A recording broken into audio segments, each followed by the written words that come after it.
Kita panjatkan puja dan puji syukur kehadirat Allah Subhanahu wa taala.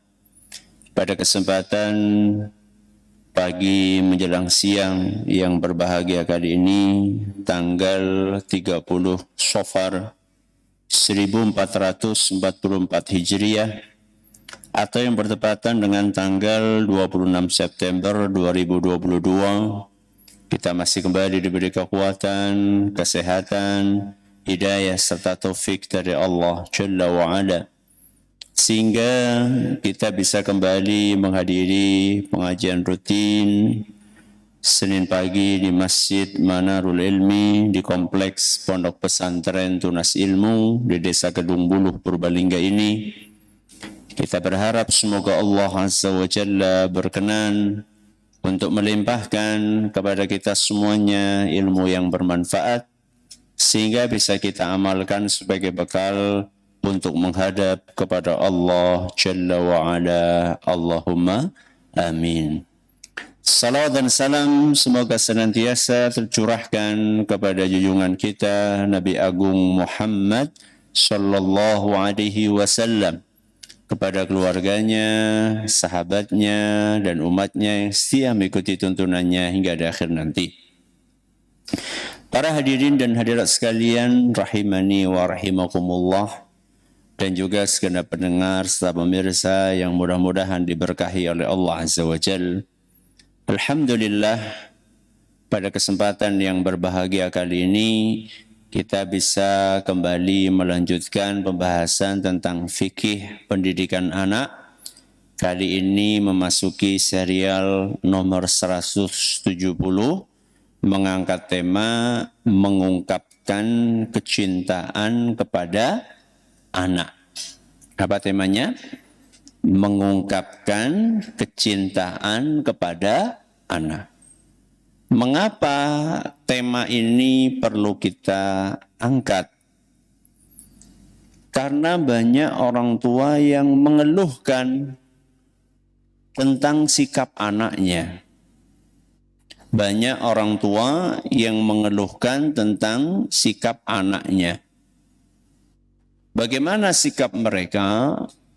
Ada anak-anak yang kelihatan lebih dekat dengan temannya dibandingkan dengan siapa? Orang tuanya. Banyak anak yang lebih dekat kepada teman-temannya dibandingkan kepada siapa? Kepada orang tuanya. Buktinya apa? Buktinya lebih mendengar apa kata temannya dibanding apa kata orang tuanya. Padahal bisa jadi teman itu baru dikenal beberapa hari. Baru kenal dengan temannya itu beberapa hari. Sedangkan orang tuanya sudah kenal berapa hari? Ya bukan berapa hari, berapa tahun. Kok bisa anak kita lebih mendengar omongan orang yang baru dikenal berapa hari dan tidak mendengarkan omongan orang yang sudah dikenalnya bertahun-tahun? Ada apa? Kenapa ini bisa terjadi? Gak cukup kita hanya sekedar marah. Gak cukup kita hanya sekedar menggerutu, protes. Tapi kita harus mencari tahu kira-kira ini sebabnya apa. Setelah kita temui sebabnya apa, kita carikan solusinya. Kemungkinan ada banyak faktor yang menyebabkan anak memiliki sikap seperti tadi. Dan salah satu faktor terbesarnya, jadi banyak faktor. Salah satu faktor terbesarnya adalah karena anak ini kurang mendapatkan mendapatkan kasih sayang dari orang tuanya. Kemungkinan besar anak ini kurang mendapatkan kasih sayang dari sinten? Orang tuanya. Sehingga ketika dia ketemu teman, yang teman ini pinter untuk berbicara, pinter untuk mengungkapkan perasaan, pinter untuk membujuk, untuk memenuhi keinginan anak kita, dia mendapatkan sesuatu yang selama ini tidak dia dapatkan. Maka seandainya itu adalah pemicunya, maka solusinya adalah bagaimana anak bisa merasakan kasih sayang dari ayah dan ibunya. Karena pemicunya anak tidak merasakan kasih sayang dari orang tuanya, maka solusinya adalah bagaimana orang tua bisa mengirimkan pesan kepada anaknya bahwa ayah dan ibu sangat sayang kepada anak tersebut. Caranya bagaimana? Supaya anak bisa merasakan kasih sayang dari orang tuanya. Sebelum bicara caranya, saya ingin menyampaikan. Cinta itu perasaan yang ada di hati apa di lisan? Kasih sayang, cinta itu aslinya di hati apa di lisan? Di hati. Makanya ada orang ngaku dengan lisannya cinta padahal sebenarnya enggak cinta. Ya. Jadi cinta itu aslinya tempatnya di mana? Di hati. Karena aslinya tempatnya di hati, yang tahu siapa? Yang tahu siapa? Yang tahu ya Allah. Karena Allah yang mengetahui isi hati kita. Kemudian yang mengetahui lagi adalah kita yang menyimpan perasaan tersebut. Nah, anak kita yang tidak tahu isi hati kita perlu kita kasih tahu. Perlu apa, Bu? Kita kasih tahu. Supaya apa? Supaya anak tahu. Ya, supaya anak tahu. Karena ketika cinta itu kita pendem di dalam hati, kita rahasiakan di dalam hati, padahal kita sayang banget sama anak. Tapi karena kita nggak pernah ngasih tahu kepada anak kita memikir, anak kita pikir, wah bapak dan ibu ndak sayang. Kenapa? Karena kita nggak pernah ngasih tahu. Anak ndak tahu isi hati kita. Nah, bagaimana cara memberitahu cinta kita kepada anak kita? Satu, dengan ucapan. Dengan apa, Bu? Ucapan. Ucapan siapa? Ya ngomong. Ya, ucapan ngomong. Bapak dan ibu itu sayang banget sama kamu. Bu, panjenengan pernah ngomong kayak gitu atau belum? Pernah atau belum? Hah? Jadi sepi. Ki pada anak jamaah ya apa? Ya. Jangan-jangan bapak-bapak juga sama, nggak pernah ngomong kayak gitu. Bapak itu sayang banget sama kamu. Ya. Tahu apa urung ya tekemut-temut disit. Itu namanya mengucapkan dengan lisan. Yang kedua, kasih sayang itu perlu diberitahukan dengan sikap dan perbuatan. Dengan apa, Bu? Sikap dan perbuatan. Seperti apa? Nanti kita akan baca beberapa hadis yang sudah saya tuliskan di makalah yang Bapak Ibu sekalian pegang. Baik. Mari kita awali dari sebuah hadis yang dituturkan oleh Abu Hurairah radhiyallahu anhu.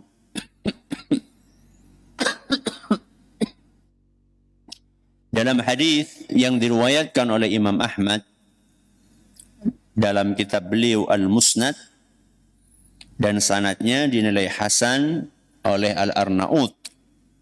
Abu Hurairah radhiyallahu anhu menuturkan, pada suatu hari Rasulullah sallallahu alaihi wasallam keluar rumah menuju ke pasar.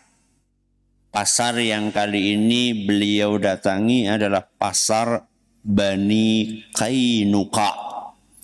Ya, Bani Qainuqa itu adalah sebuah kabilah. Sebuah apa?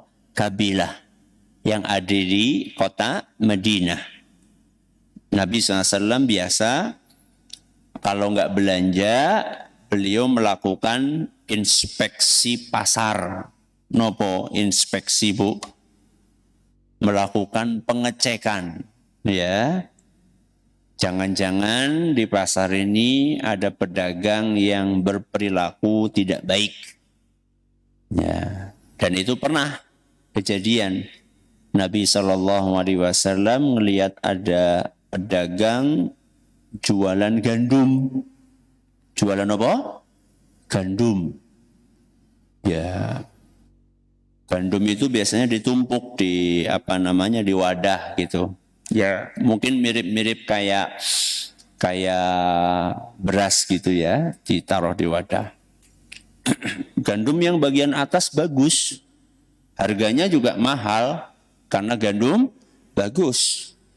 Maka kemudian Nabi SAW pun memasukkan tangannya ke tumpukan gandum itu. Dimasukkan, bagus, ke bawah lagi, ke bawah lagi, ke bawah lagi. Ternyata di bagian bawahnya gandum itu gandum rusak.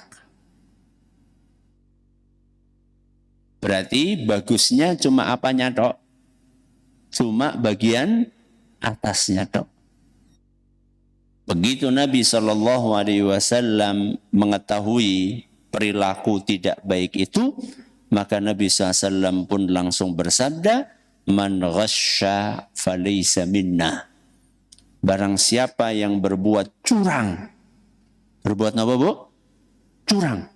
Maka dia bukan termasuk umatku. Bukan termasuk umatku. Jadi Nabi SAW itu pergi ke pasar, tujuannya bisa karena pengen belanja atau bisa karena ingin melakukan inspeksi pasar. Jadi singkat cerita, Nabi SAW jalan keliling pasar bersama dengan seorang sahabat yaitu Abu Hurairah radhiyallahu anhu. Setelah selesai beliau keliling pasar, beliau pulang. Kemudian duduk-duduk di masjid. Ya, duduk-duduk di masjid. Gak lama kemudian Nabi SAW bertanya, mana cucuku? Mana cucuku? Ya, yang sangat beliau sayangi. Ya.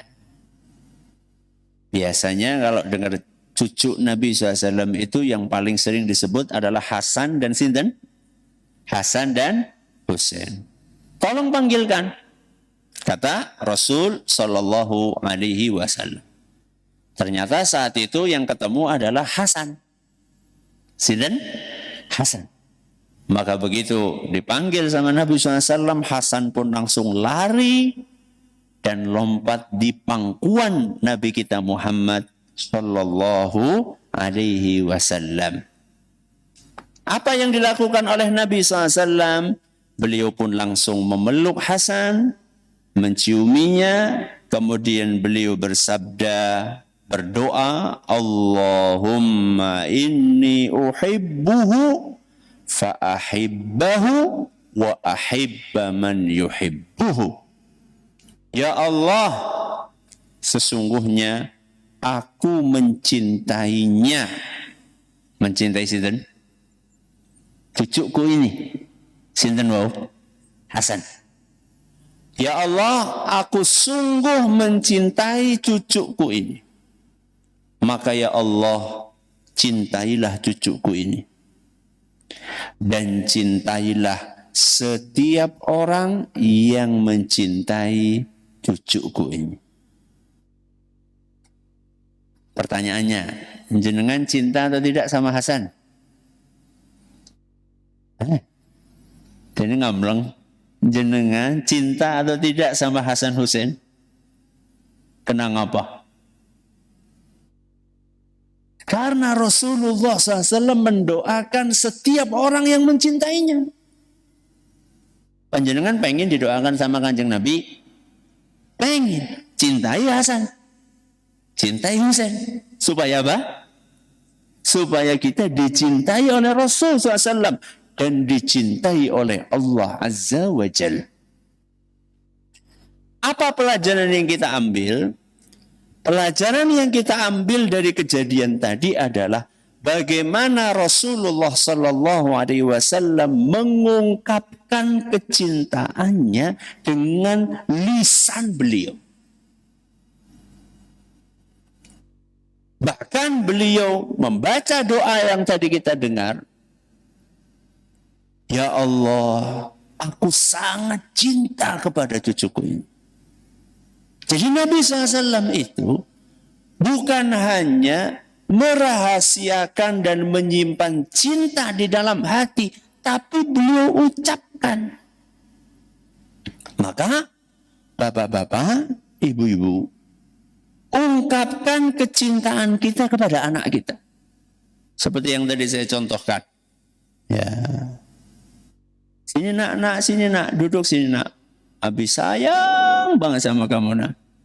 Bapak sayang banget sama kamu nak. Nanti ibunya juga, sini duduk. Ibu sayang banget sama kamu. Ungkapkan kecintaan itu. Ya. Jangan-jangan anak-anak kita nggak deket sama orang tuanya karena nggak pernah mendengar ucapan-ucapan itu keluar dari mulut kita. Justru malah yang pertama kali dia dengar ucapan itu terucap malah dari temannya yang baru ketemu 2 hari yang lalu. Kita sebagai orang tua lebih berhak untuk mengungkapkan perasaan itu kepada anak-anak kita. Ustaz, kalau misalnya anak kita terus tanya, ya kenapa sih gitu? Ya misal ya ibu-ibu nih baru dapat ilmu di pengajian terus sampai ke rumah ketemu sama anaknya, sini nak diambungi, ibu senang sayang banget sama kamu. Bocahnya terus ngomong, kenang apa sih bu? Ayo bingung jajan. Harus siap-siap loh. Anak sekarang itu kritis-kritis. Ya. Dan itu pula, pertanyaan itu pula yang ditanyakan oleh anak saya yang paling kecil. Jadi ketika saya pangku, saya cium. Nah, Abi sayang banget sama kamu. Anak 5 tahun, anak 5 tahun nanya, ya, kenapa sih Bi? Ya, alhamdulillah sudah siap jawaban saat itu. Kira-kira jenengan jawabannya apa Bu? Apa coba jawabannya? Jenengan punya jawaban berbeda dengan jawaban saya, enggak apa-apa. Orang kudu pada. Kalau saya jawabannya gini, ya karena kamu soleh nak. Karena kamu solih. Ya. Kalau nggak soleh, wah ini anak pinter nih. Jawabannya gitu kan. Kalau nggak soleh gimana Bi? Kalau nggak soleh ya Sayang tapi nggak terlalu sayang. Ya, nggak terlalu sayang. Soleh itu apa, Bi?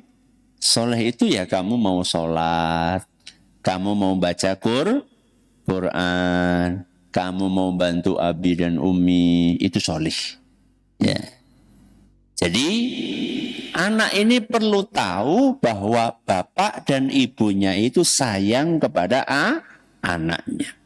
Ini dengan ucapan. Selain dengan ucapan, juga kasih sayang itu perlu diungkapkan dengan perbuatan. Perlu diungkapkan dengan sikap.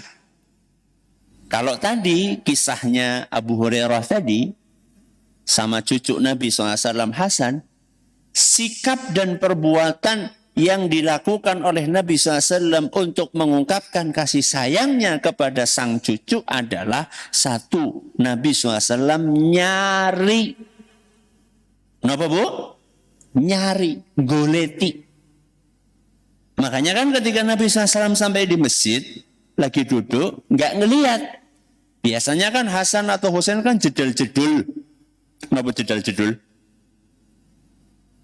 Apa sih jedul-jedul ya? Ya kelihatan di masjid ya. Masuk, keluar. Biasanya, kok ini sepi, nggak kelihatan. Dicari. Itu sikap. Sikap yang menunjukkan perasaan sayang. Jadi nek putrane jenengan ora keton goleti. Ya. Kalau putrane jenengan nggak kelihatan, dicari. Jangan dicuekin. Karena ada sebagian orang tua lebih perhatian kepada ayamnya dibandingkan anaknya. Sore-sore iki wis arep maghrib, ayame urung ngandang, goleti. Ya. Sampai tanya kepada tetangga, "Ora buru ayamku?" Dicari-cari. Tapi sampai menjelang maghrib putrane belum pulang, gimana? Nggak ngerti jalan. Ya, ini tidak benar. Ya, jadi anak itu akan sayang kepada orang tuanya ketika dia merasa keberadaannya di rumah dihargai. Oh, saya itu kalau ndak ada di rumah dicari. Dia merasa bahwa, oh keberadaan saya itu dihargai oleh bapak, oleh ibu, oleh anggota rumah tangga saya. Maka sikap Nabi SAW ketika nggak kelihatan, itu nyari. Bahkan bukan hanya itu. Di dalam beberapa riwayat, sampai Rasul SAW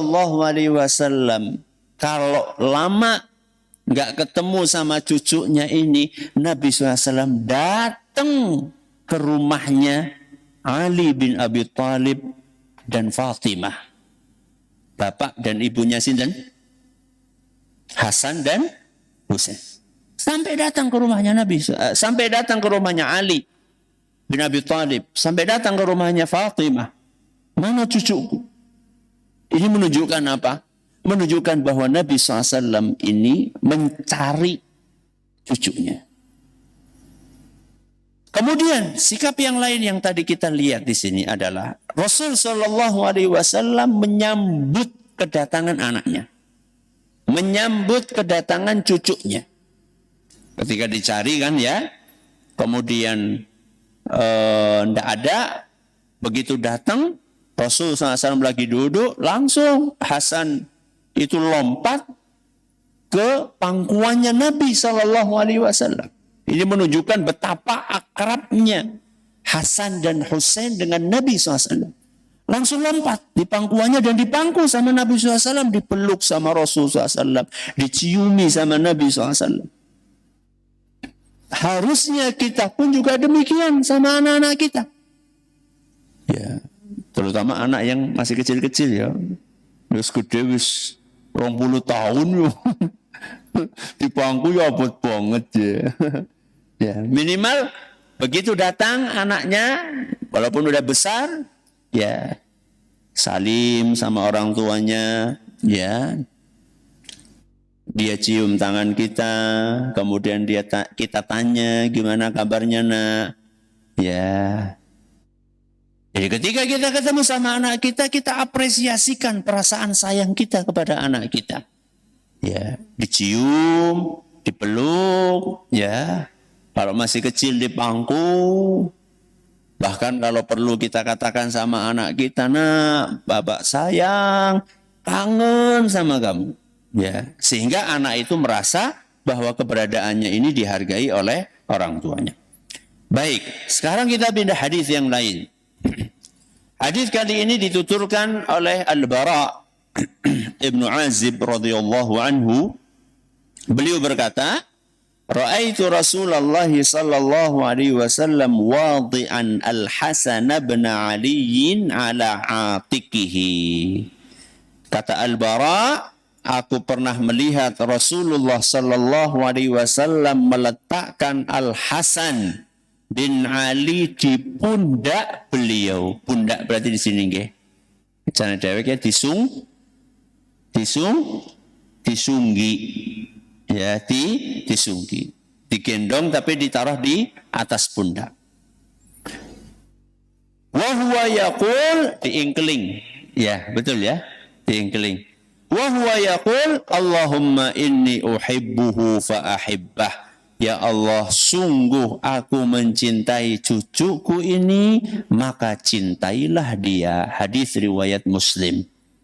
Jadi di sini Rasul Shallallahu Alaihi Wasallam menambahkan sikap yang lain. Apa sikap yang lain? Tadi kita sudah mangku, sudah kita sebutkan mangku, kemudian mencium, kemudian memeluk. Nah, ini menggendong, ya, naruh di sini, diajak jalan-jalan. Wah, anak senang banget itu. Ya, digitukan sama orang tuanya. Lagi-lagi ya tentunya ini anak yang masih kecil ya. Ya, kalau udah gede udah kuat ya. Ya, masih kecil digendong masih 2 tahun, 3 tahun, 5 tahun, 6 tahun bahkan kita gendong di atas pundak kita.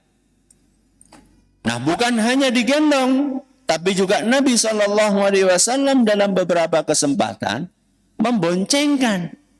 Ya, Nabi SAW memboncengkan di kendaraan beliau, ya, di kendaraan beliau. Kalau zaman dulu berarti kendaraannya nopo? Onta, apalagi kuda, apalagi keledai. Ada lagi onta, kuda, keledai. Apalagi coba? Blasteran, kuda dan keledai. Apa? Bighal. Apa bu? Bighal.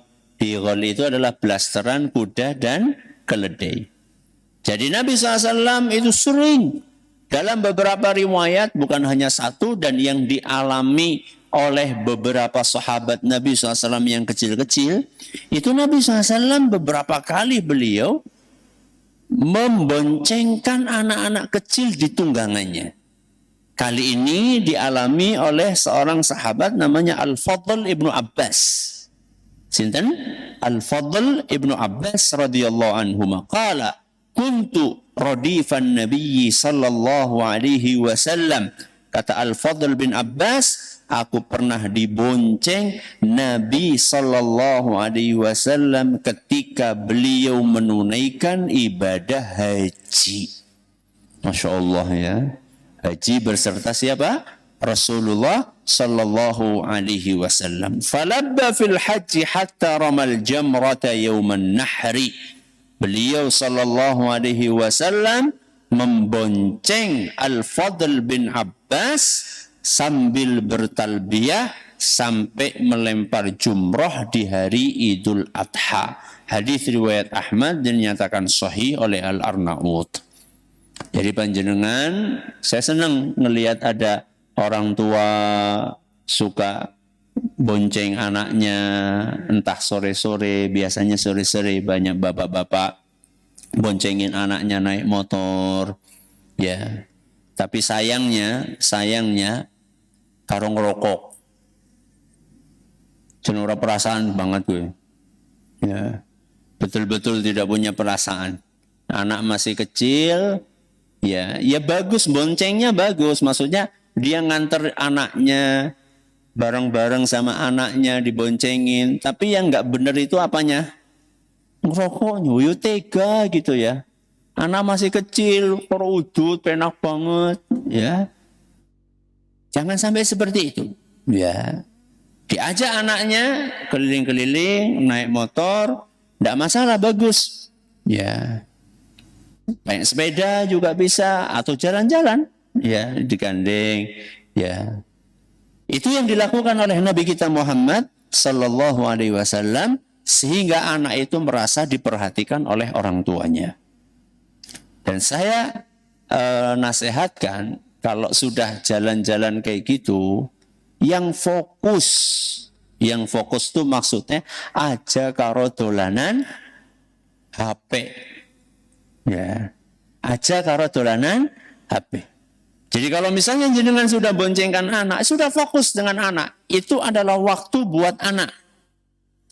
Jangan waktu buat anak ini diganggu dengan aktivitas-aktivitas yang membuat kebersamaan kita dengan anak menjadi tidak maksimal. Contohnya adalah HP. Ya, ketika makan juga suka demikian. Ya, kita berapa kali menyaksikan ada orang tua, bapak, ibu, anak di meja makan, tapi semuanya megang HP. Ibune update status Facebook, ramane nonton YouTube, anake dolanan game, sama sekali tidak berkualitas. Ya, pertemuan seperti itu tidak berkualitas. Maka kalau sudah ketemu bareng-bareng sama anak, singkirkan dulu HP-nya. Singkirkan dulu HP-nya. Dari tangannya bapak apa dari tangannya anak? Singkirkan HP dari tangannya bapak apa dari tangannya anak? Dari semuanya. Ya, bapaknya aja nyekel HP di sit, anaknya aja nyekel HP di sit, bareng-bareng makan, berbicara, dengerin anak ngomong apa, ya, dihargai anak ketika berbicara, ya, betul-betul dihargai. Jadi kalau menghargai itu betul-betul matanya itu kepada anak. Ya, jadi ada sebagian orang tua diajak ngobrol sama anaknya, anaknya ngomong dawa, bareng ditakoni, tadi ngomong apa ya? Karena enggak apa? Karena enggak fokus dengan apa yang diucapkan oleh anak. Pikirannya malah ke HP, jangan. Ya. Jadi apa manfaatnya kalau misalnya kita mengungkapkan perasaan cinta itu? Manfaatnya anak jadi sadar betapa besar kecintaan orang tua kepada anaknya. Jadi ketika kita mengungkapkan perasaan cinta dengan lisan, dengan perbuatan, dengan sikap, maka anak akan merasa, oh ternyata bapak dan ibu sayang banget sama aku. Kalau sudah merasa bapak dan ibunya sayang, harapannya anak akan lebih dekat. Kalau lebih dekat, nanti dia akan lebih mendengar apa kata orang tua. Akan lebih mendengar apa kata orang tua dibandingkan apa kata temannya. Ini pengajian yang bisa kita sampaikan pada kesempatan kali ini. Untuk sementara kita tiadakan tanya jawab. Ya, mudah-mudahan Allah Subhanahu wa taala segera mengaruniakan kesembuhan total kepada kita semuanya. Terima kasih atas perhatiannya, mohon atas segala kurangannya. Kita akhir dengan doa kafaratul majlis. Subhanakallahumma wa bihamdika asyhadu an la ilaha illa anta astaghfiruka wa atubu ilaik. Assalamualaikum warahmatullahi wabarakatuh.